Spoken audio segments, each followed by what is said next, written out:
About me, so I'm from here, from Barrington. I was class of 2014. I don't know if you guys have siblings, I might know them.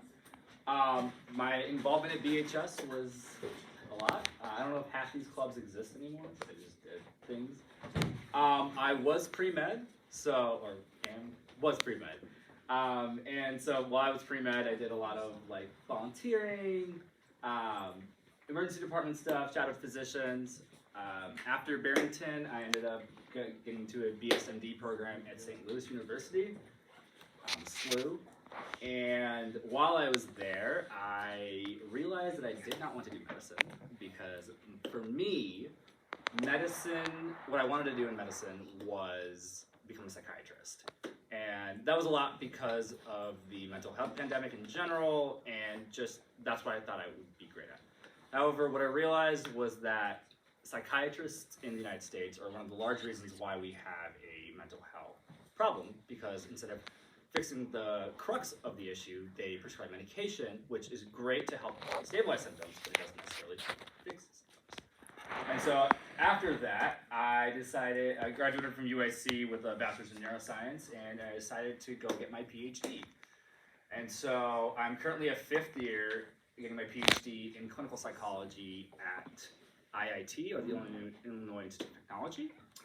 And my presentation today is kind of what I'm specializing in, which is neuropsychology. Has anyone ever heard of neuropsychology? It's 2 people, solid, love that. 3 people. All right, cool. So. Neuro is brain, psychology is psychology. Good try, good try. And if you guys don't know yet, you will very soon. All right, so this is just an overview of my presentation. I'm going to go over what is it, what do I do, what kind of patients do we see, how do you become one, other related jobs, and then some of you will get a chance to test out or do some of the tests that I run. All right, so, wow, the T got cut off. That's really bad. Anybody know what a psychologist is? Anyone want to share what a psychologist is? You can yell it out. Go for it. Mental health doctor. Yes, I'll give you that. That's good. Correct. So it is a professional trained in human behavior and thought. You are right to say it is a doctor because psychologist is a protected term in which you do need a doctorate degree to be one. There are lots of different types of psychological, interventionists, including professors, clinicians, therapists, consultants, like. Then there are types of psychologists. And as you can see here, there's multiple types. I don't know if, I assume Barrington has a school psychologist, am I correct? Yep. Anybody know what the school psychologist does? Oh. No? No worries, it's basically helping to alleviate emotional stresses that may be happening on the school environment and to make your school environment more adaptive. And so, of all the psychologists, there is a specific type of psychologist known as a neuropsychologist. Now, she was right to say that but what do you guys think a neuropsychologist is? Yeah. Don't they like look at your brain? Yeah, right about. Brain, behavior, and emotion. So now, specifically, a neuropsychologist is a psychologist with expertise between brain and behavior, exactly as he said. What makes them unique is that they have expertise that other psychologists do not, and that they serve all different types of roles. All right, so now what is neuropsychology?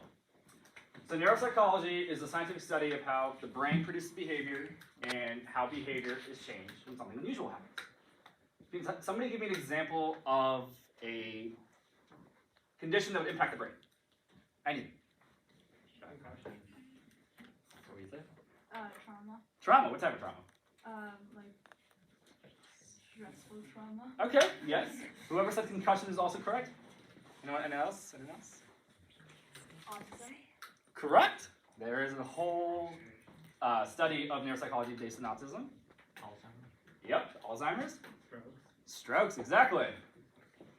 So as we know, because it's neuro-based, it is all brain and behavior, and so clinical neuropsychology, which is a specification of it, is working with patients to help alleviate some of the symptoms and conditions that might occur with the things that you have noted. There are many types of neuropsychologists. You have research-based, forensics, you can teach, consulting. All right, so common things that neuropsychologists see. There are two types, well, mainly two types, pediatric and adult. People who mention autism or even concussions are mainly pediatric, and they work with anyone who is 2 to 18.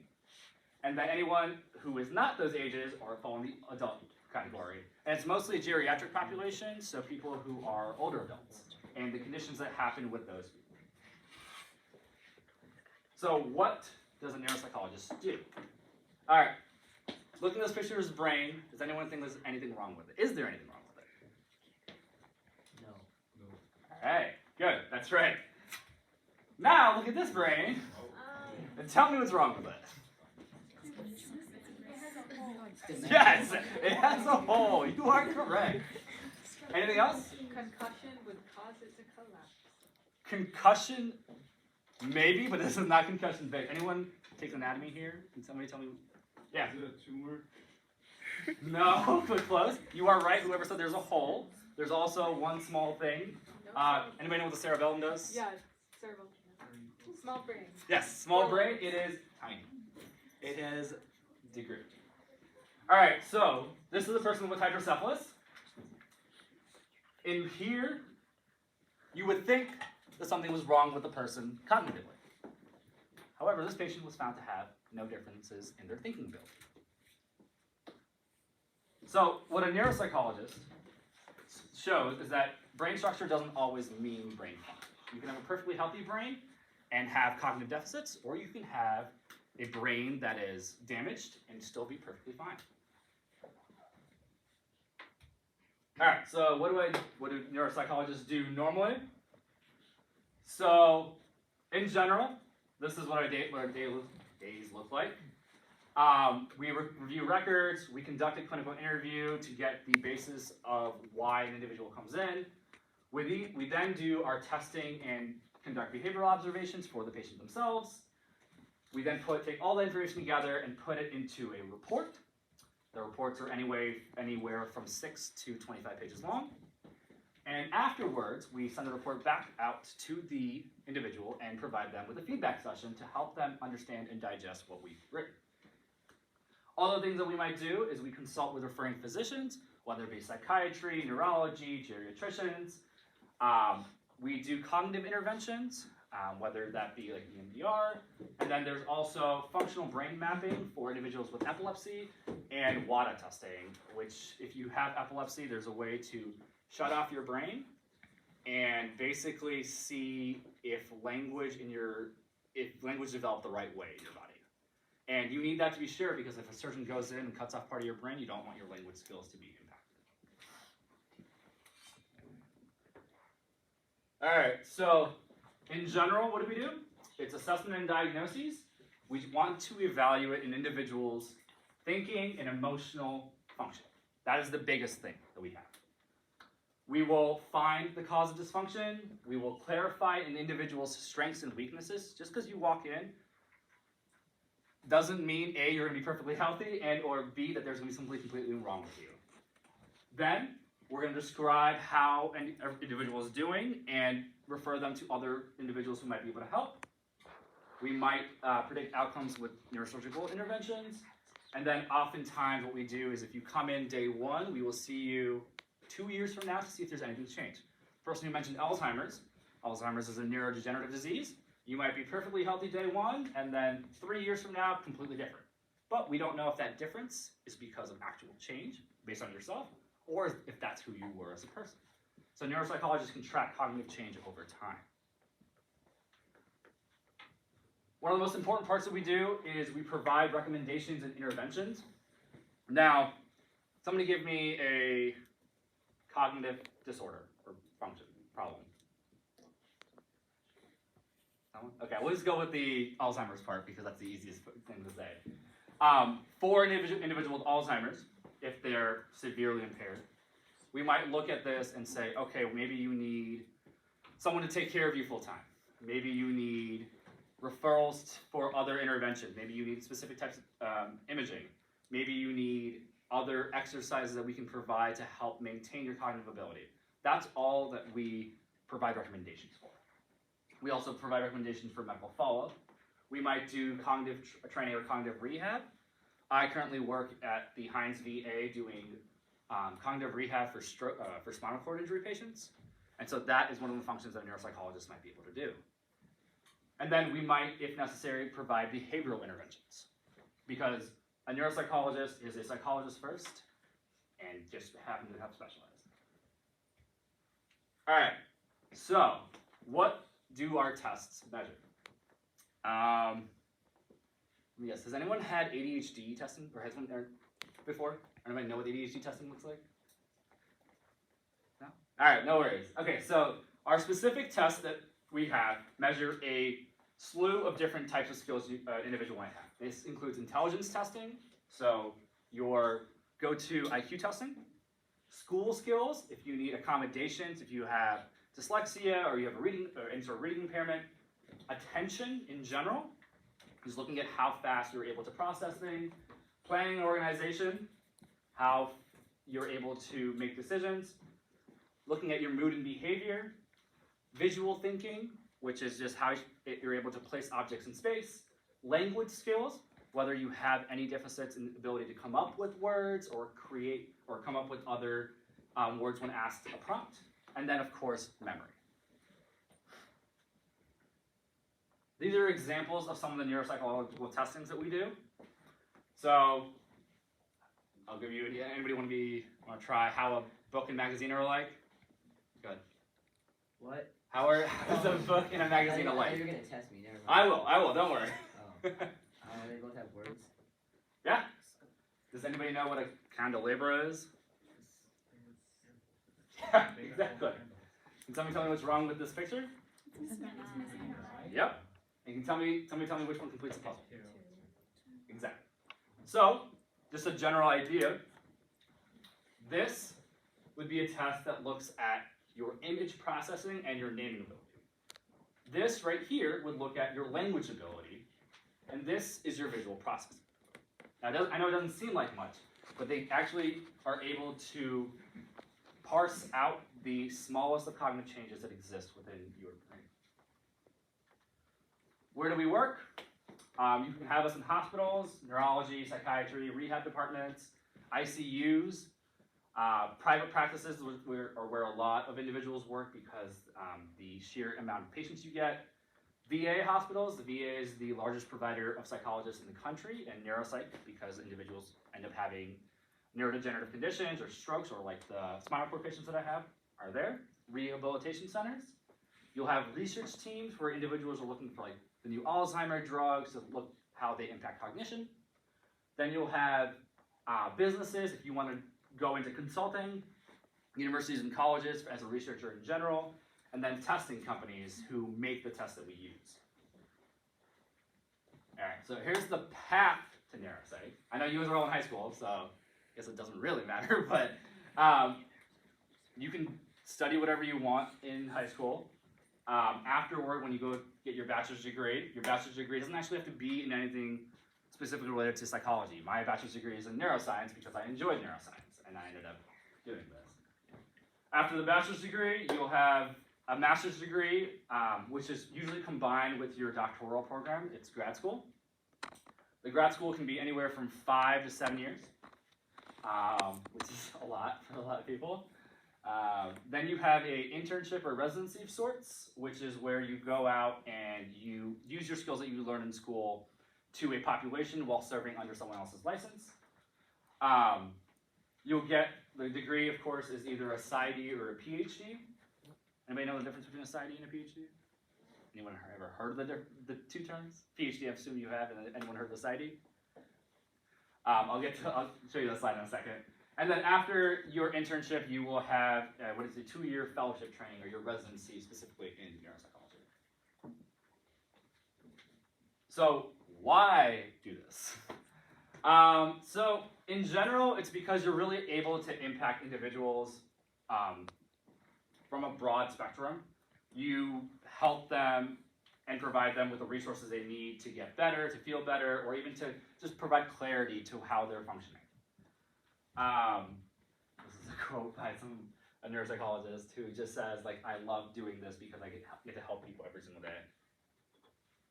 How to be one, as I've talked about, you'll have the bachelor's degree, and then after college, bachelor's degree, and then a doctoral degree.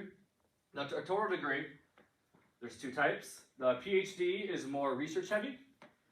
It works on through the scientist practitioner model. You will, in a PhD program, your research comes first and your clinical work comes second. And most things are, you have lower acceptance rates, but they're usually fully funded, and they also take 5 to 8 years to complete. A PsyD, on the other hand, is, if a PhD is called a doctor of philosophy, a PsyD is known as a doctor of psychology. It's a degree that only exists in the United States, and it primarily focuses on clinical training as a whole with almost no research intervention. So if you just want to be a therapist, a clinician, a neuropsychologist, a forensic psychologist, and you don't want to do any research whatsoever, then pursuing a PsyD is probably a better option. The problems with, or the differences between the two is that A, the PsyDs are often tuition heavy, they have higher acceptance rates, which means not everyone gets to pass, and then it is shorter to complete. And so what if you like some of the stuff that I've talked about, but you don't actually like doing this or want to do this? You can become a psychometrist, which is basically the tests that we run that look at those different functionings. You're the ones who are administering them, versus a neuropsychologist is the one who is interpreting them. You can just go do research with someone who has who is a neuropsychologist if you like the type of work we do. You can work in a neuropsychology office in general, and then you can also go into other fields such as a counselor, therapist, and work in social work or other people with brain injuries. And then this is just a slide showing how it differs from other fields, where like neurology works specifically after you go to med school, and then you're able to prescribe medication, and we usually get the referrals from neurologists. And then psychiatrists are medical doctors who come in, and they also provide us with referrals for individuals who have psychiatric distress and want to figure out, is this due to a psychiatric problem or a different problem? You have OT, who assesses functional problems. You have speech-language pathology, who primarily work with language disorders. And then you have psychometry, which are the neuropsychological tests that we do. All right, now we're going to do some fun rapid-fire activities to show you kind of what we do. I need a volunteer for the first one. Who would like to volunteer? All right, you can sit tight. I will read you something, and I want the rest of you to follow along and see if you can do it better than him. Cool? All right, so the goal of this is I'm going to show you a code-breaking key. You're going to see 5 different symbols on top of the key, and below you'll see the numbers 1 through 5. Each symbol has a number associated with it.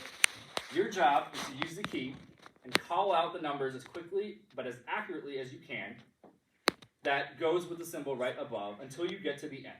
The first few are done to help you get started. Ready? Yeah. Go for it.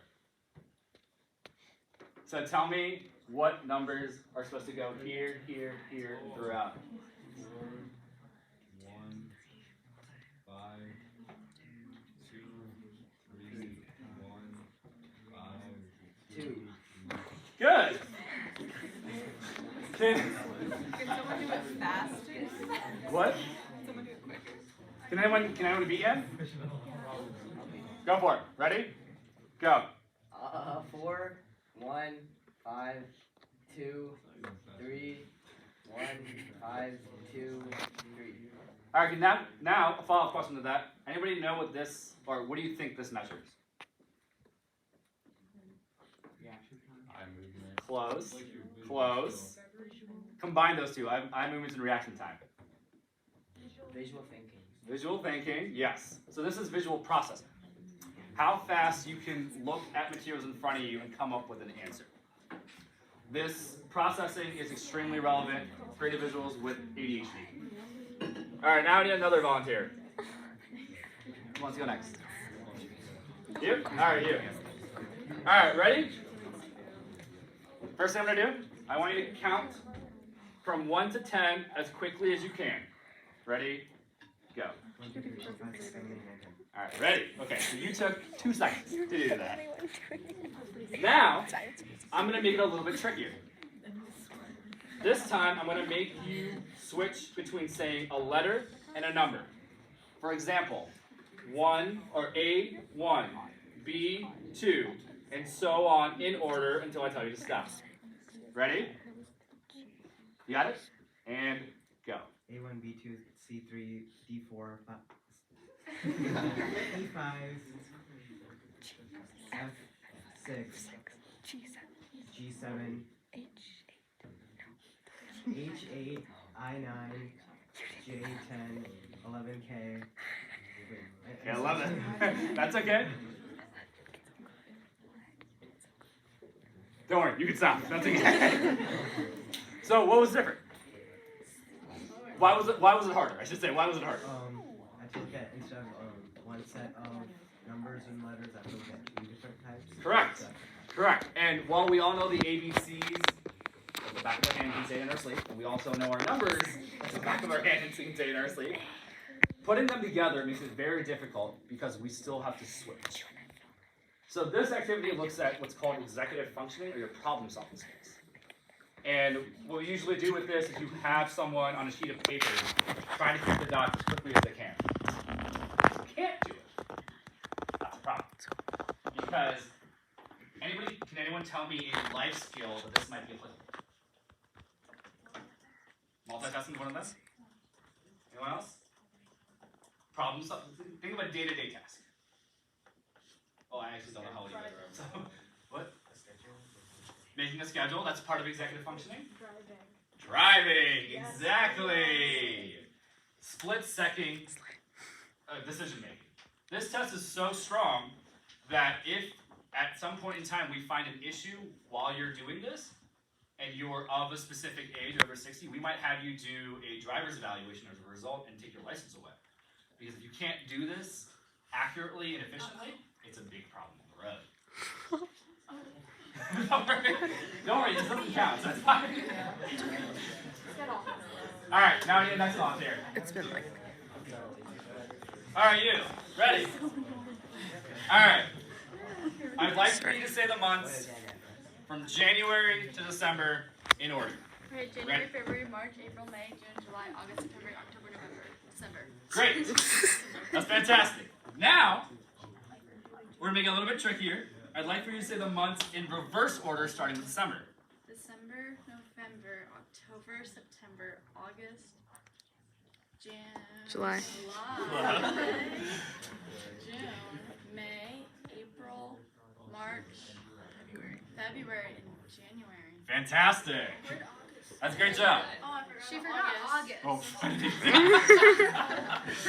great job, nonetheless, for trying. So, can somebody tell me what that focuses on? Or what do you think? I'll start with you. What do you think that did? Trick me. No. Wasn't specifically tricking. Anyone else? Emma? Big memory? Close. It's a part of memory. Anyone else? Reverse thinking. Yeah, go ahead. I was gonna say like reverse thinking. That's a part of it. So the first part was just attention, right? Can you attend and are able to do pay enough attention to be able to find all of the months in order? The second half is what we call working memory. Working memory is your ability to hold like thoughts in your brain at a specific amount of time. So one way we do this, which was great for her to show, is we'll give you a list of numbers, ask you to repeat them, then we'll give you another list of numbers, but we want you to tell me them backwards. And then finally, we'll do another one where we ask you to put them in order. And working memory is really important because that's how the scheduling works. That's how you're able to hold multiple things in space. You know when all of you in high school, when you have like 5 things to do and you forget one because you didn't write it down? That's a function of working memory. And then this one is, okay, who has a good memory or thinks they have a good memory? Me. All right, you. Ready? I'm going to read you a brief story. Listen carefully, because when I'm done, I want you to repeat it exactly as you heard it, as close to word for word as you can. I will only say it once, though. All right, ready? I'm not going to put it up. I'm just going to say it. Everybody needs to be quiet. Yeah. What? It's very short. It's very short. Ready? At 8 o'clock on Monday morning, Samantha Jones began getting ready for work. She had a shower, got dressed, and ate breakfast. When she got into her red car, she realized that it was a public holiday, so she turned off the ignition and went back inside. Now tell me all you can remember. At 8 o'clock in the morning, Samantha Jones got ready for work. Yeah, that's... Anyone remember more details?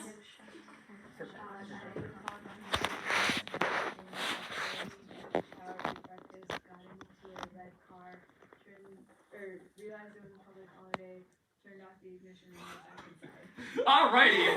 Yeah, Shante. Great job, great job.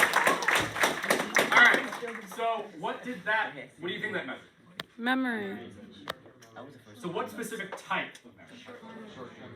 What? Is it like chronological, like what happened? It's structured memory.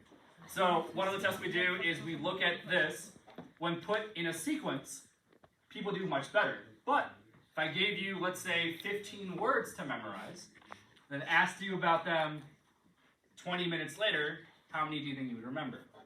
2. The average number is 7, just FYI. Oh. Alright, I got one more. Or 2 more, I should say. Alright, so this, I'm going to show you guys a picture. I want you to call out everything you can see.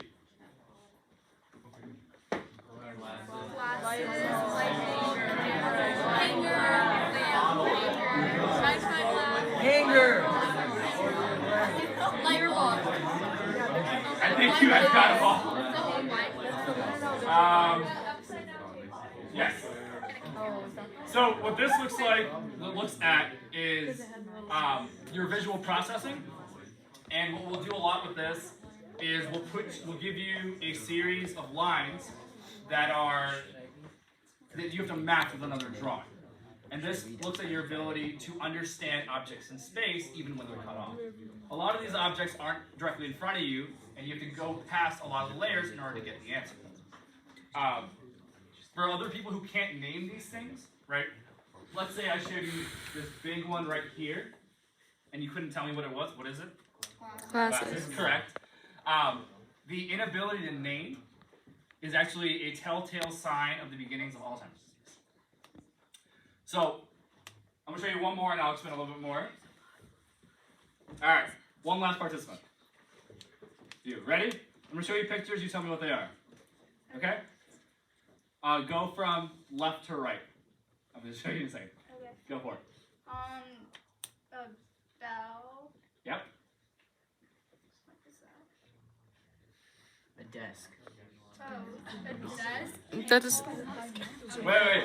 You guys think this is a desk? It's binoculars. Binoculars. That's okay. This? Camel, umbrella, thing, mirror. Correct. So, as I was saying before, so this is a naming desk? task that looks at your ability to name things in space. Now, I'm assuming a lot of you think this is really easy in general. No. Okay, the binoculars are not the best. It looks like a binocular, but it also just looks weird. Yeah, it's an odd thing. That's obviously 2 chairs and a desk. I didn't. That's okay. But the idea is that these are commonplace things that you would see growing up and on a day-to-day basis, or would have learned about. And what happens is that as you grow older, your ability to name these things stops. So there's some pictures. Does anybody know what a what a trellis is? Oh, wow. Yeah. What's a trellis? It's what your plants grow on. Correct. So one of our tests has that in as one of the objects, and for someone who either didn't grow up on a farm, doesn't like gardening, or you're just me, I could not name that if I hadn't been used to it. That doesn't mean you have Alzheimer's disease, that just means you don't have exposure to that kind of stimuli. And with that, I'm concluding my presentation. Thank you.